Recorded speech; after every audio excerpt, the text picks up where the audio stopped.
Hello, আসসালামু আলাইকুম। আমরা রান্না করতে আসছি। আমাদের মানে আমার অনেক ফলোয়ার এবং আমার অনেক ইউটিউব সাবস্ক্রাইবাররা মনে করে আমি নিজে রান্না করতে পারি না, আমি যে রান্নার ভিডিওগুলো দিই এগুলো অন্য কেউ করে। তো আজকে আমরা রান্না করে দেখাবো। আমাদের বাসায় ভিআইপি গেস্ট আসতেছে, আমার বড় দুলা ভাই ইতালি থেকে, উনি বেড়াইতে আসতেছেন। সো আমি আর আমার সেজ ভাবি আর আমার ছোট ভাবিও আছে। She is little bit camera shy, তাই ওকে ক্যামেরার সামনে আনতেছি না। এন্ড আমাদের বড় ভাবি বেড়াতে গিয়েছেন, তো আমরা আজকে রান্না করব। সো আমাদের সাথে থাকুন, পাশে থাকুন, হোপফুলি ভিডিওটা সবার ভালো লাগবে। ওকে, সো হচ্ছে ফার্স্টে আমরা পেঁয়াজ কাটতেছি। এখানে আমরা পোলাও রান্না করব, আর রান্নার আগে একটুখানি আমাদের এনার্জি দরকার সবার, কারণ এখন বিকাল টাইম। তো এর জন্য আগে আমরা চা খাবো, তারপর আমরা রান্না করব। তো এখানে আমরা একটু পেঁয়াজ দিব ফার্স্টে। এখানে আমি পোলাও রান্না করতেছি, বাই দা ওয়ে। পোলাওতে খুব বেশি পেঁয়াজ দিতে হয় না, মোটামুটি আমি এখানে 2 কেজির মতো রান্না করব। তো ওই অনুযায়ী অল্প একটু পেঁয়াজ আর কি, মানে 1 মুঠের মতো দিলেই হবে। তারপর পেঁয়াজটাকে একটু লাল লাল করে ভাজতে হবে। Wow, I'm trying to be professional. Please support. তারপর একটু গরম মশলা, মানে এই তো তেজপাতা, দারচিনি, এলাচি এগুলো একটু দিব। And now most important part, আদা রসুন বাটা। কারণ হচ্ছে যে পোলাওতে বেসিক্যালি আর কিছু দিতে হয় না আদা রসুন বাটা ছাড়া। আদা রসুন বাটা একটু দিতে হবে।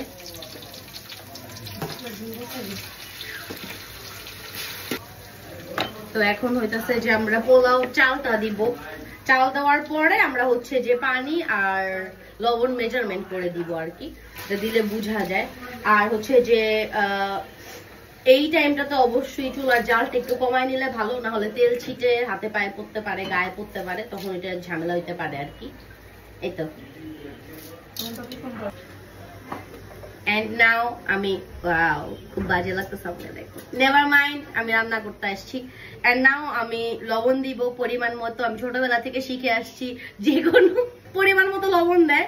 সো এটার পরিমাণটা আমিও জানি না, এটা আসলে চোখের একটা মেজারমেন্ট আর কি। লবণের এক্সাক্ট পরিমাণটা কেউই আই গেস প্রপারলি ভাবে বলতে পারে না। সো এই তো আর কি দিলাম অল্প করে, যদি পরে লাগে আবার টেস্ট করে দিব। এখন লবণটা দিয়ে পানি দেওয়ার আগে জাস্ট আমি আগে চালটা একটু ভেজে নিব, মানে ওই যে আমার যে মশলাটা ছিল ওই মশলাটার ভিতরে আমি চালটাকে একটু ভেজে নিব, তারপরে হচ্ছে যে আমি পানিটা দিব মেজারমেন্ট করে। ওকে, তো আমি হচ্ছে এখানে এটা মানে আপনারা বুঝবেন এটা ভাজা হয়ে গেছে কখন, যখন সুন্দর একটা স্মেল বের হবে, মানে পোলাওটা নাড়তেন তাহলে সুন্দর একটা স্মেল বের হবে। যাই হোক, তো এখন হচ্ছে আমি এটা দিয়ে মেপে 4 পট, মানে এই গ্লাসটার 4 পট আমি চাল নিয়েছিলাম। সো আমি এইটারই হচ্ছে ডাবল থেকে একটু কম পানি দিব, মানে 4 পটের ডাবল 8 হয়। তো 8 পট আমি দিব না, প্রপারলি 6 অথবা 6.5 পট দিব, তাহলে হচ্ছে ওইটা পোলাওটা ঝরঝরা হবে।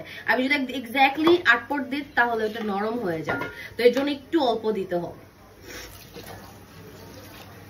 ওকে, তো এটা হচ্ছে আমি পানিটা দিয়ে দিছি, হ্যাঁ, আর উপরে কাঁচামরিচ দিয়ে দিছি।